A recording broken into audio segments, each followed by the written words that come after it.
There are some movie endings that just stick with you, right? While Martin Scorsese's Shutter Island is definitely one of them. It's this incredible psychological thriller, but that ending, wow. It's kept people talking for over a decade. So today, we're going to dig in. We're going to break down all the clues and try to finally answer the one big question that the whole movie leaves us with. So let's just get right to it. The big question is this: did he choose his own fate? I mean, at the very end, when it all comes crashing down, is he making a conscious, totally tragic choice? Or did his mind just snap for good? That's the mystery we're going to try and solve together. All right, so let's set the scene. We're in 1954. U.S. Marshal Teddy Daniels and his partner Chuck, they roll up to this place, Ashcliff Hospital for the Criminally Insane. Sounds cozy, right?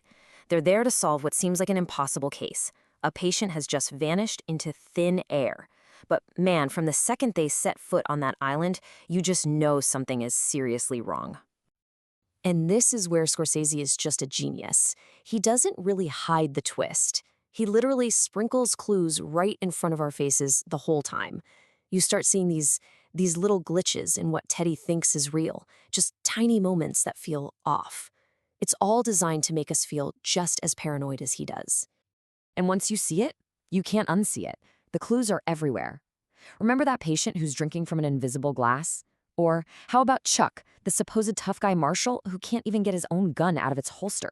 It's almost comical.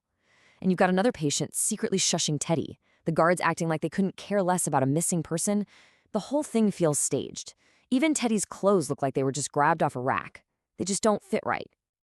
Okay, and then there are the symbols. This is so cool. The whole movie is basically a battle between fire and water. Fire is Teddy's illusion, right? It's the story he's told himself, that his wife died in a fire. It's his safe space. But water is the cold, hard reality he's trying to escape. The horrible truth that his wife actually drowns their kids. So where does the big reveal happen? Of course, in a lighthouse, completely surrounded by water. It's just brilliant filmmaking. And get this, if that wasn't enough, the clues are literally in the title. Shutter Island is an anagram for truths and lies. I mean, come on. He's telling us from the get-go that this whole thing is a fight between what's real and what's a fabrication. So you take all these little clues, all these symbols and hidden messages, and they all start pointing to one kind of unbelievable conclusion. For Teddy, it all hinges on this one cryptic note he finds, the Law of Four. He becomes totally obsessed with cracking it. And then he hears about this mysterious 67th patient, a ghost in the system. All their records are just gone. Teddy is absolutely convinced this person is the key to everything, that they're proof of some huge conspiracy with secret experiments happening on the island. He thinks he's the hero who's going to blow the whole thing wide open. And here is the big reveal. The 67th patient's name is Andrew Laeddis. And if you rearrange the letters of Andrew Laeddis, you get Edward Daniels. Teddy is Andrew. He was never a marshal. He's been a patient the entire time. In fact, he's the most dangerous patient they have. So what does that mean? It means the whole thing. The investigation, the missing patient, the conspiracy, even his partner Chuck. It was all a giant, super elaborate role play. It was actually a radical form of therapy cooked up by his doctors, Dr. Colley, and even his own personal doctor, Dr. Sheehan, who was playing the part of Chuck the whole time. This was their last desperate attempt to get him to face the truth, to avoid having to give him a lobotomy.